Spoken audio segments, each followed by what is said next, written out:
ಒಂದಾನೊಂದು ಕಾಲದಲ್ಲಿ ಒಂದು ಸಣ್ಣ ಹಳ್ಳಿಯಲ್ಲಿ ಒಬ್ಬ ಕೂಲಿ ಕಾರ್ಮಿಕ ವಾಸವಾಗಿದ್ದನು. ಪ್ರತಿದಿನ ಅವನು ಮಣ್ಣನ್ನು ಅಗೆದು ಅದನ್ನು ತನ್ನ ಕತ್ತೆಯ ಮೇಲೆ ಹೇರಿಕೊಂಡು ಹೋಗಿ ಮಾರುತ್ತಿದ್ದನು. ಒಂದು ದಿನ ಮಣ್ಣು ಅಗೆಯುವಾಗ ಅವನಿಗೆ ಒಂದು ಅಮೂಲ್ಯವಾದ ವಜ್ರ ಸಿಕ್ಕಿತು. ಆದರೆ ಅದರ ಬೆಲೆ ತಿಳಿಯದ ಆ ಕಾರ್ಮಿಕ ಅದನ್ನು ಸುಮ್ಮನೆ ಒಂದು ಹೊಳೆಯುವ ಕಲ್ಲು ಎಂದು ಭಾವಿಸಿ ತನ್ನ ಕತ್ತೆಯ ಕುತ್ತಿಗೆಗೆ ಕಟ್ಟಿದನು. ಒಂದು ದಿನ ಅವನು ತನ್ನ ಕತ್ತೆಯೊಂದಿಗೆ ಹಳ್ಳಿಯ ಬೀದಿಯಲ್ಲಿ ಹೋಗುತ್ತಿದ್ದಾಗ ಕಿರಾಣಿ ಅಂಗಡಿ ನಡೆಸುತ್ತಿದ್ದ ಒಬ್ಬ ಶ್ರೀಮಂತ ವ್ಯಾಪಾರಿ ಕತ್ತೆಯ ಕುತ್ತಿಗೆಯಲ್ಲಿದ್ದ ಹೊಳೆಯುವ ಕಲ್ಲನ್ನು ನೋಡಿದನು. ಅವನು ಕಾರ್ಮಿಕನನ್ನು ಕರೆದು, ನಿನ್ನ ಕತ್ತೆಯ ಕುತ್ತಿಗೆಯಲ್ಲಿರುವ ಈ ಹೊಳೆಯುವ ವಸ್ತು ಏನು ಎಂದು ಕೇಳಿದನು. ಅದಕ್ಕೆ ಕಾರ್ಮಿಕನು, ಇದು ಮಣ್ಣು ಅಗೆಯುವಾಗ ಸಿಕ್ಕ ಒಂದು ಹೊಳೆಯುವ ಕಲ್ಲು ಅಷ್ಟೇ ಎಂದು ಉತ್ತರಿಸಿದನು. ವ್ಯಾಪಾರಿಗೆ ಆ ಕಲ್ಲು ಇಷ್ಟವಾಯಿತು ಮತ್ತು ಅವನು ಅದನ್ನು ಕಾರ್ಮಿಕನಿಂದ 50 ರೂಪಾಯಿಗೆ ಖರೀದಿಸಿದನು. ನಂತರ ವ್ಯಾಪಾರಿ ಆ ಕಲ್ಲನ್ನು ತನ್ನ ಅಂಗಡಿಯ ತಕ್ಕಡಿಗೆ ಅಲಂಕಾರಕ್ಕಾಗಿ ನೇತು ಹಾಕಿದನು.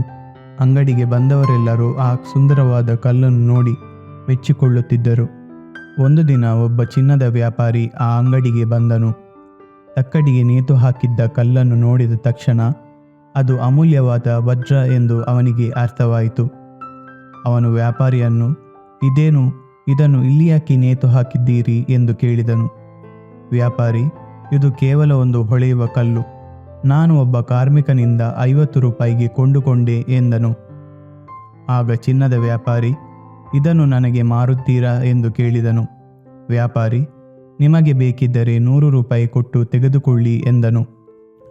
ಆ ಚಿನ್ನದ ವ್ಯಾಪಾರಿ ಜಿಪುಣನಾಗಿದ್ದರಿಂದ, ನಾನು ಇದಕ್ಕೆ 80 ರೂಪಾಯಿ ಕೊಡುತ್ತೇನೆ, ಸಮ್ಮತಿದ್ದರೆ ಕೊಡಿ, ಇಲ್ಲದಿದ್ದರೆ ನಾನು ಹೋಗುತ್ತೇನೆ ಎಂದನು.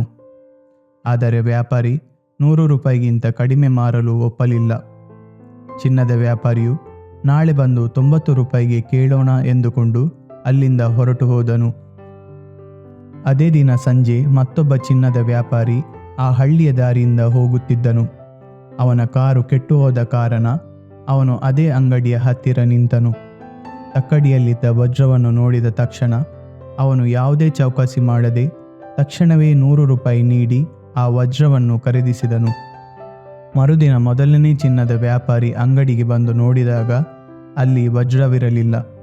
ಅವನು ವ್ಯಾಪಾರಿಯನ್ನು ವಿಚಾರಿಸಿದಾಗ ವ್ಯಾಪಾರಿಯು, ನೀವು ಹೋದ ಮೇಲೆ ಮತ್ತೊಬ್ಬರು ಬಂದು ಅದನ್ನು 100 ರೂಪಾಯಿಗೆ ಕೊಂಡುಕೊಂಡರು ಎಂದನು. ಇದನ್ನು ಕೇಳಿದ ಚಿನ್ನದ ವ್ಯಾಪಾರಿ ಕೋಪದಿಂದ, ಮೂರ್ಖನೇ, ಅದು ಕೇವಲ ಕಲ್ಲಲ್ಲ, ಅದು ಅತ್ಯಂತ ಅಮೂಲ್ಯವಾದ ವಜ್ರ. ನೀನು ಅದನ್ನು ಕೇವಲ 100 ರೂಪಾಯಿಗೆ ಮಾರಿದೆಯಲ್ಲ ಎಂದು ಕಿರಿಚಿದನು. ಅದಕ್ಕೆ ವ್ಯಾಪಾರಿ ನಗುತ್ತಾ ಹೀಗೆ ಹೇಳಿದನು, ಸ್ವಾಮಿ, ಅದು ವಜ್ರ ಎಂದು ನನಗೆ ತಿಳಿದಿರಲಿಲ್ಲ, ಆದರೆ ನಿಮಗೆ ಅದು ವಜ್ರ ಎಂದು ತಿಳಿದಿತ್ತು. ಆದರೂ ಕೇವಲ 20 ರೂಪಾಯಿಗಾಗಿ ಚೌಕಾಸಿ ಮಾಡಿ ಅದನ್ನು ಕೊಳ್ಳುವ ಅವಕಾಶವನ್ನು ಕಳೆದುಕೊಂಡಿರಿ. ಹಾಗಾಗಿ ನಿಜವಾದ ಮೂರ್ಖ ನಾನಲ್ಲ, ನೀವೇ ಎಂದು ಹೇಳಿದನು. ಚಿನ್ನದ ವ್ಯಾಪಾರಿಗೆ ಅಂದು ತನ್ನ ತಪ್ಪಿನ ಅರಿವಾಯಿತು ಮತ್ತು ಅಲ್ಲಿಂದ ಸಪ್ಪೆಮುಖ ಮಾಡಿ ಹೊರಟು ಹೋದನು. ಈ ಕಥೆಯಿಂದ ನಾವು 3 ಪಾಠವನ್ನು ಕಲಿಯಬಹುದು. ಅದೇನೆಂದರೆ, ಅಗತ್ಯವಿರುವಲ್ಲಿ ಮಾತ್ರ ಜಿಪುಣತನ ತೋರಿಸಿ.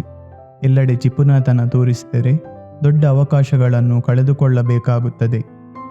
ಎರಡನೆಯದು, ಅವಕಾಶವನ್ನು ಎಂದಿಗೂ ಕೈಬಿಡಬೇಡಿ. ಕೆಲವೊಮ್ಮೆ ನಾವು ಅತಿಯಾದ ಬುದ್ಧಿವಂತಿಕೆ ತೋರಿಸಲು ಹೋಗಿ ಸಿಕ್ಕ ಅವಕಾಶವನ್ನು ಕಳೆದುಕೊಳ್ಳುತ್ತೇವೆ. ಮತ್ತು ಇಂದಿನ ಕೆಲಸವನ್ನು ನಾಳೆಗೆ ಮುಂದೂಡಬೇಡಿ. ಹಿರಿಯರು ಹೇಳಿದಂತೆ, ನಾಳೆಯ ಕೆಲಸವನ್ನು ಇಂದು ಮಾಡು, ಇಂದಿನ ಕೆಲಸವನ್ನು ಈಗಲೇ ಮಾಡಲು ಪ್ರಯತ್ನಿಸಿ.